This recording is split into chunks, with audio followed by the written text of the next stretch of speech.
ছানা তুমি বেলে নিয়েছো নাকি? তুমি যদি ক্যামেরা ছেড়ে পালিয়ে যাও আমার দোষ। বেলে আবার কেটেও নিচ্ছ? মানে এরকম বেলে কাটতে হবে নাকি?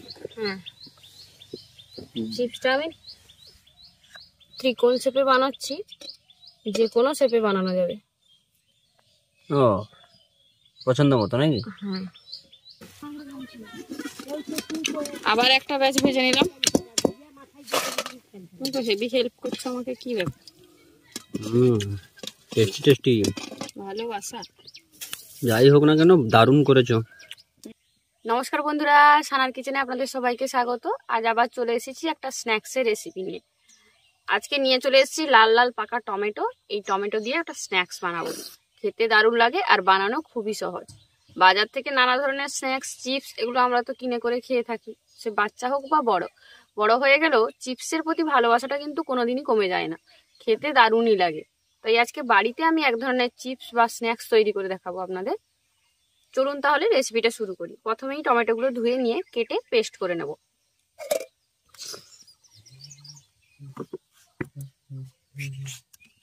এই যে লাল লাল টমেটোগুলোকে মিক্সারের জারের মধ্যে নিয়ে নিচ্ছি। এবার এগুলোকে একদম মিহি করে পেস্ট করে নেব।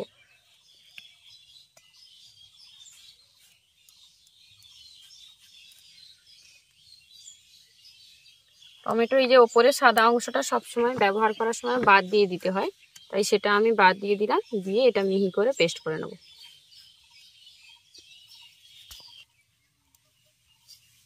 এবার এটা একদম মিহি পেস্ট তৈরি করে নেব। একদম মিহি করে পেস্ট করে নিয়েছি। এবার এটা একটা ছাঁকনি দিয়ে ছেঁকে নেব, যাতে টমেটোর যে বীজগুলো থাকে বা এক্সট্রা যে অংশটা সেটা বেরিয়ে যায়। ভালো করে ছেঁকে বের করে নিয়েছি। এবার এর মধ্যে দিয়ে দিচ্ছি হলুদের গুঁড়ো, কাশ্মীরি লাল লঙ্কার গুঁড়ো,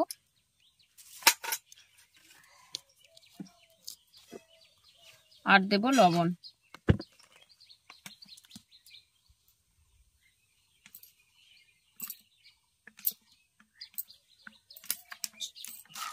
এবার সমস্ত কিছুকে খুব ভালো করে গুলিয়ে নেব।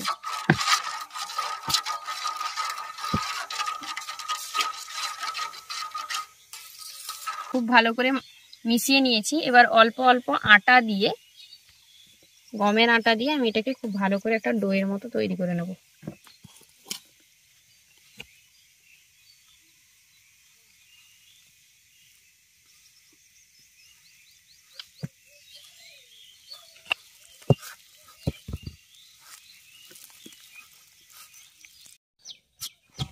খুব ভালো করে একটা সফট ডো তৈরি করে নিয়েছি। ডোটা কিন্তু অতিরিক্ত টাইটও করা যাবে না, আবার একদম নরমও করা যাবে না।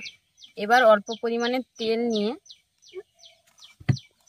ভালো করে এটাকে এইভাবে একটু মথে নেব।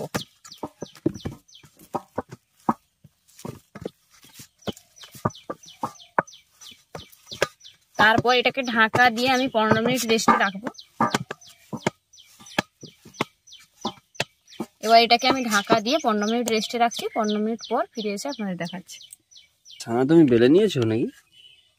তুমি যদি ক্যামেরা ছেড়ে পালিয়ে যাও আমার দোষ। বেলে আবার কেটেও নিচ্ছ? মানে এরকম বেলে কাটতে হবে নাকি? হ্যাঁ, চিপসটা আমি ত্রিকোণ শেপে বানাচ্ছি, যে কোনো শেপে বানানো যাবে। ও পছন্দ মতো নাকি? হ্যাঁ,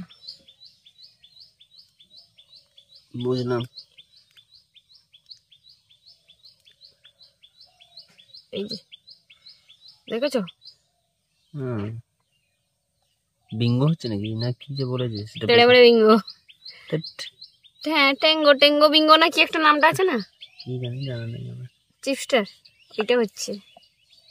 বাহ, খুব সুন্দর। আসলে আমি সব থেকে বেশি আলু চিপসই খাই, এই জন্য নামটা মনে নেই, কিন্তু এগুলোও খাই, ভালো লাগে।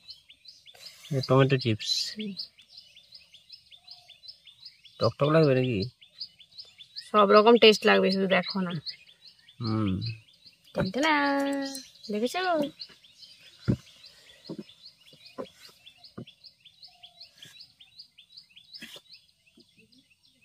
আমি এটা করতে পারবো না।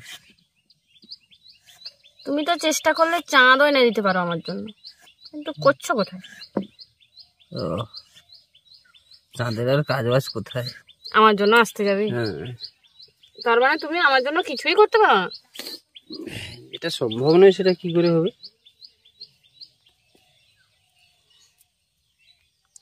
আরে ব্যাপারটা হচ্ছে, তুমি সেই চাঁদটা না এনে দিলেও একটা খেলনা চাঁদ এনে দেবে, এই তো একই ব্যাপার। আচ্ছা এখনই এনে দেবো, দিনের বেলায় এনে দেবো চাঁদ। দিনের বেলা এনে দেবে? হ্যাঁ, রাত হওয়ার দরকার নেই। যাও তাহলে এনে দাও।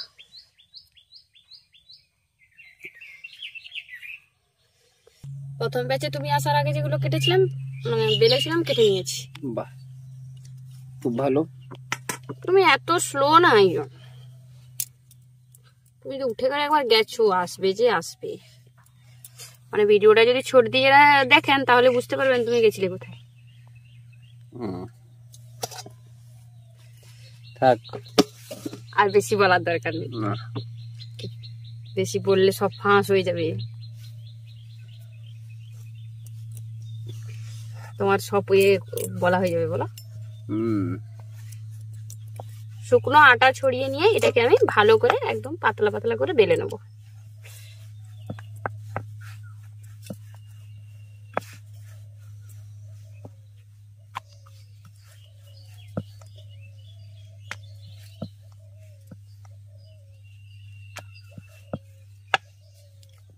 পণ্ডিত তো দেখিয়ে তো তুমি উনুন ধরাবে বলে দিলে, দিয়ে উনুনে ধোঁয়া করে রেখে দিয়েছো। আমি ধোঁয়া খাচ্ছি। উনুনটা দিয়েছি যাতে তাড়াতাড়ি একটু ধরে যায়। উনুনের কাজটা একটু বাকি। এমন ভাবে বোঝাও যেন তুমি আমাকে উনুন ধরিয়ে দিলে আমি রান্না করি। তাই যখন থাকি আর কি। এ মা গো, এর থেকে বড় মিথ্যে কথা আর পৃথিবীতে নেই গো। তুমি বলো নি গো, লোকে শুনে পাগল হয়ে যাবে গো।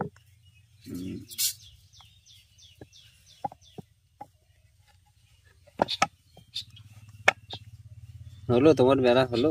চারদিক বেশ ছড়িয়ে করে পাতলা করে বেলে নিয়েছি। এবার এটাকে যেইভাবে ত্রিকোণ শেপে কাটছিলাম সেরকম করে কেটে নেব। এই দেখুন, এইভাবে একটা লম্বা দাগ, একটু চওড়া, মানে এটা এতটা চওড়া রেখে কেটে নিচ্ছি।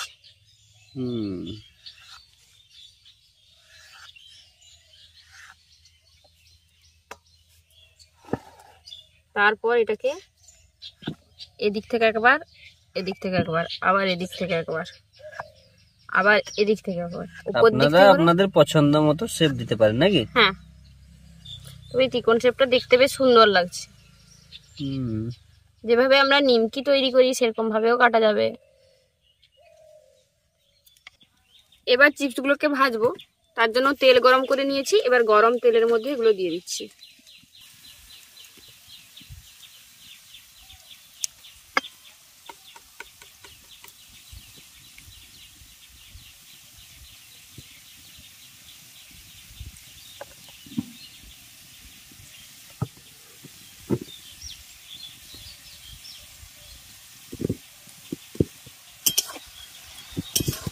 টেস্টি লাগবে খেতে। খাবে যখন তখন বুঝতে পারবে। দেখে তো মনে হচ্ছে ভালো হচ্ছে।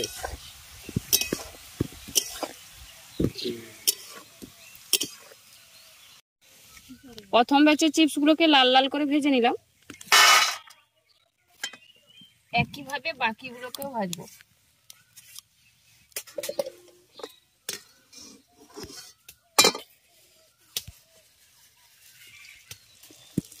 একজনকে রোদ লাগছে বলে পালিয়েছে। প্রচুর রোদ। ক্যামেরাম্যানের জায়গায় রোদ এসছে না।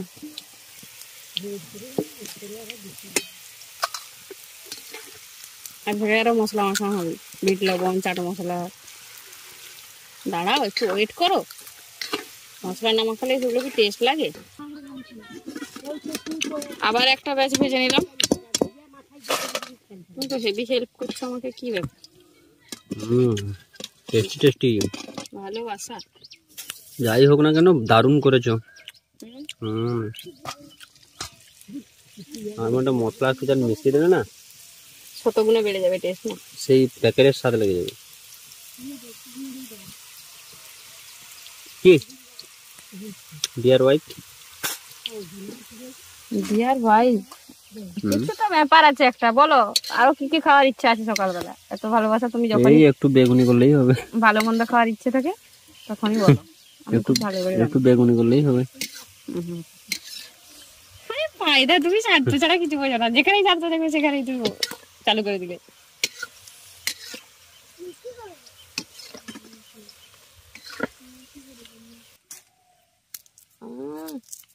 বাহ, এবার এর মধ্যে কিছু মশলা আমি দিয়ে দিচ্ছি কাশ্মীরি লাল লঙ্কার গুঁড়ো। গরম অবস্থায় মশলাটা মিশিয়ে নিতে হবে, দিলেই ভালো করে মশলাটা এর গায়ে লেগে যাবে। আমচুর পাউডার, একটু বিট লবণ, বেশি করে দাও। তোমার তো একটু নোনতা বেশি খেতে ভালোবাসে। চাট মশলা,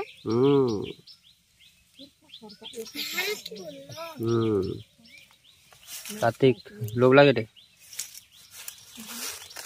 লোভ লাগতেছে তোকে তো দিব নাই।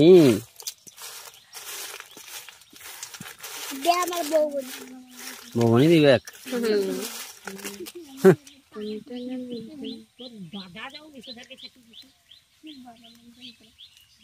কেমন লাগছে? আরে কামড়াও দাঁত নেই। তৈরি হয়ে গেল আমাদের টমেটো চিপস, তাই তো? এই টমেটো চিপসটা খেতে কিন্তু দোকানের চিপসের থেকেও আরো দুর্দান্ত স্বাদ হয়েছে। আপনারাও একবার এইভাবে বাড়িতে টমেটো চিপস তৈরি করবেন, আর তৈরি করলে অবশ্যই কমেন্ট করে জানাবেন কেমন হয়েছিল। আমাদের আজকের এই রেসিপিটা আপনাদের কেমন লাগলো অবশ্যই কমেন্ট করে জানাবেন। ভালো লাগলে বরাবরের মতো ভিডিওটিকে একটি লাইক করে আপনার ফ্রেন্ডস এবং ফ্যামিলির সঙ্গে ভিডিওটা শেয়ার করার অনুরোধ রইল। আর যেসব বন্ধুরা চ্যানেলটি সাবস্ক্রাইব করেনি তারা সাবস্ক্রাইব করে নেবেন, সেই সাথে যারা ফেসবুক পেজে দেখছেন তারা অবশ্যই ফেসবুক পেজটি ফলো করে নেবেন। আর যারা এত সুন্দর সুন্দর কমেন্ট করে আমাদেরকে উৎসাহিত করছেন তাদেরকে অসংখ্য ধন্যবাদ জানাচ্ছি, কারণ আপনাদের এত সুন্দর সুন্দর কমেন্টই আমাদেরকে উৎসাহিত করে নতুন ভিডিও তৈরি করার জন্য। আজ তবে এই পর্যন্তই বন্ধুরা, আবার দেখা হবে অন্য কোনো রেসিপি নিয়ে। ভালো থাকবেন, সুস্থ থাকবেন, আর এতক্ষণ আমাদের সঙ্গে থাকার জন্য অসংখ্য ধন্যবাদ।